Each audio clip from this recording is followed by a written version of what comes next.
insubstantial evidence. Parang naisip ko, pwede yatang i-apply yan dito sa mga may kinalaman doon sa pagtakas ni Bato sa Senado. At saka yung nagkiklaim na hindi naman daw orchestrated yan eh. No?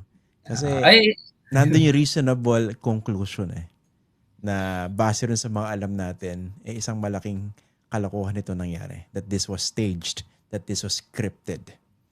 magaling ka talagang journalist, Christian, kasi nung unang-una kong in-announce yung kaso ko kay Marcoleta, dito rin sa Facts First because of your leading questions, no? At yung leading question mo, well, I don't want to preempt it, but we are filing. No? We are filing sari-saring cases against the members of the Senate, current members of the Senate and Senate officers for their role sa pagpapatakas dyan kay Bato de la Rosa. It's gonna happen early next week. So congratulations. Again, now you're hearing it in Facts First, no?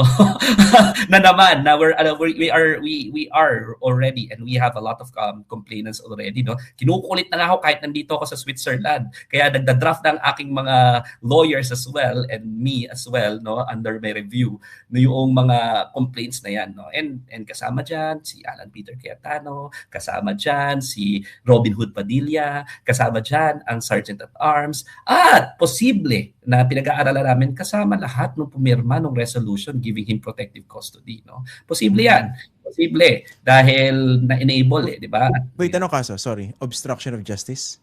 Obstruction of justice, no? Malinaw na obstruction of justice. And in fact, meron ding, which is ginawa na rin naman, pero doon pa lang kay Alan Peter Cayetano, at saka yung kay Sergeant at Arms, pero wala pa yata itong si Robin Hood Padilla. Yung communication sa International Criminal Court, no, na dapat masama rin sila doon sa fresh na kaso. And kahit wala pa si Robin Hood Padilla doon sa malawakang patayan, mukhang posibleng makasuhan din siya sa ICC. So stay tuned, no? We'll make the necessary announcements. It's gonna happen next week, definitely, no? And pagbalik ko dyan bukas, and nagbi-meeting na yung mga miyembro, yung mga complainants ng kasama dyan ang Tindig Pilipinas, no, kasama dyan ang Advocates of Public Interest Law, kaming mga lawyers, at syempre yung aking mga ang dami na ngayon ang tinatawag ko dito yung mga angry young lawyers, no. Ang dami ko ng angry young pool of lawyers na minamatch yung energy ng angry nerds, ang tawag nila sa sarili nila doon sa Budget Watch. Narinig mo ba sila? I know that group. So, angry nerds. Yeah.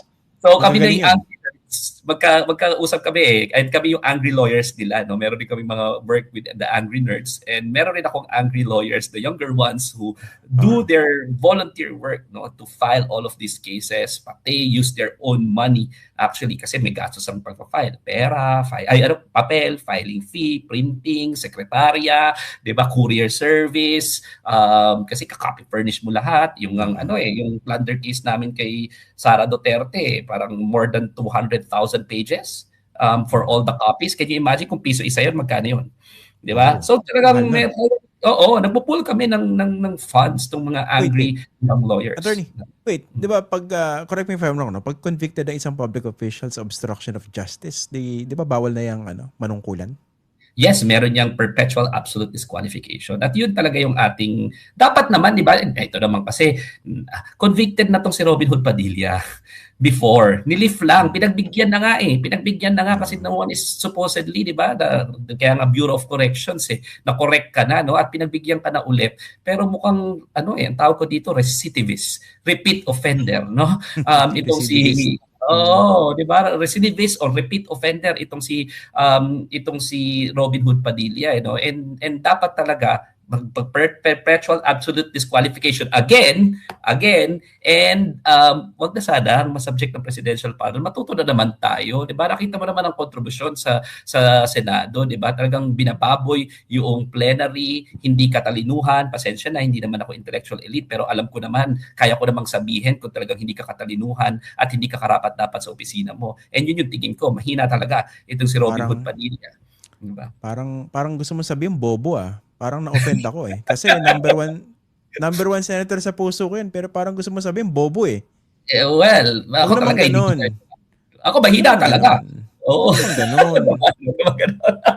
Tsaka pwede bang na-offend yan pag pinagtataasan ng boses Huwag mo naman taasan ng boses. Malumangan na lang. Ayaw mo masigawan, di ba? Ayaw mo masigawan. Kahit na passionately exclaim lang that I still have the floor, galit na, 'di ba? Balat sibuyas ang taas ng entitlement no. Pero pagdating naman sa trabaho wala, mahina talaga, medyo kahinaan. At natatawa pa yung amendments, 'di ba, na sinasabi ni Ivy Marcos kahapon. Si Robin Hood Padilla pala ang pinakamaraming final na amendments sa Constitution kahit na at 'di ba, hindi siya abogado, hindi mo naman kailangan maging abogado, pero talagang mahina ang performance sa Senado. Alam naman natin kahit na ang dami kasi mga hindi abogado na magagaling Pero alam natin yung hindi rin abogado na hindi pa magaling, 'di ba? Mahirap 'yun nagmamarunong-marunungan sa batas, no? Yun si Robin Hood Padilla, siya yung pinakamaraming final. Pero doon sa opinionated propaganda tool ni Ivy Marcos, di ba? Ang sinisira ay minority, pero kasama niya pala doon sa majority, si Robin Hood Padilla pala ang pinakamaraming final na bills and resolutions supposedly for the amendment of the Constitution. Wala kahit isa under Kiko Pangilinan when he was still in the majority. Nagkulang sa busina no? Tsaka nagkulang sa pagsasaliksik. Meron tuloy natamaan. Well, hindi Kasi sa tingin ko, hindi talaga nagkulang sa saliksik Propaganda talaga. Propaganda talaga So, hindi niya naisip na kaalyado niya mismo masasagasaan. Baka alam niya, wala lang talagang pakialam si Amy. Kasi tinan mo naman, for you to show that kind of video attacking your fellow senators, wala ka talagang pakialam. Ganyan ka desperado si Amy Marcos. Because kung the mere fact, Ilocano ako, di ba? Alam mo, kaming mga Ilocano, we are loyal to a fault. We are unfortunately, kaya nga ang dami pa rin Solid North, diba, pro Marcos, we are loyal to a fault. Pero ayaw na ayaw namin ng mga traidor na katulad ni Ivy Marcos at tatraidorin yung sarili niyang pamilya. So kung ganyan ka ka-desperate, no? Desperada inggit itong si Ivy Marcos namamatay na sa kainggitan, and the mere fact na nag-deliver siya ng speech dito sa dito sa Iglesia ni Cristo Rally, di ba? Namamatay sa kainggitan So ano siya sa hindi siya magiging presidente kahit anong gawin niya, di ba? Feeling niya siya dapat yung presidente, feeling niya doon sa kapatid niya mahina, di ba? So nagbigay siya ng ganung klase na accusing your brother na drug addict, tapos ngayon, ito naman, sa sobrang desperada na move, sisiraan mo lahat ng mga kapwa mo senador. So, I think, di ba, I'll give her the benefit of the doubt. I think alam niya Alam niya naman kasi nandun naman siya nung Senado na yun na nagpa-file ng mga amendment si Robin Hood Padilla. Alam niya yan. Wala siyang pakialam. Kasi, again, desperado Clouded yung judgment Namamatay sa inggit itong si Amy Marcos. Kaya deliberate yan. Alam niya, pero dahil namamatay sa inggit, di ba, deadly sin talagang envy, di ba? Inggit na inggit So, kailangan niya talagang gawin yon. Alam niya yan, sinadya niya yan. Natawa ako sa lutong ng pagkakasabi mo, Atty. Dino. Alam mo, naisip ko lang, napakasimple, no? Ang naisip ko lang talaga, ang baba ng tingin niya sa kapatid niya at saka sa mga kalaban niyang senador. Ganun kababa. Pero iba yung katagang binitawan mo no? Masyado namamatay sa inggit Namamatay sa inggit, di ba? Ganun kababa itong si Ivy Marcos. Ganito talaga kababa. Ang baba talaga.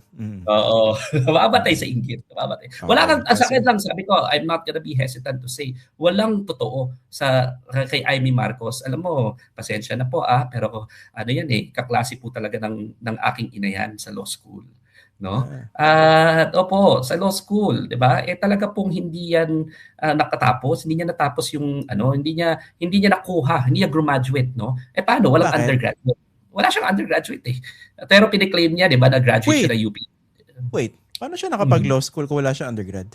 Makapangyarihan ang mga Marcos noon. Yun rin ang tanong ng sambayan ng College of Law. Bakit nakapasok? Wala naman palang undergraduate. Pero pinabigyan ng special, ng special parang graduate, parang ceremony, no? Just because nakumpleto niya raw yung unit sa UP Law. Pero hindi yan graduate. So totoo, peke, huwag niyang sabihin na nakatapos siya, no? Dahil hindi supposedly pwedeng makapasok sa law school to begin with yung mga walang undergraduate kasi hindi niya natapos siya sa Princeton, di ba? So peke talaga, peke lahat dito kay Ivy Marcos, maraming bagay at napakalaking sinungaling talaga.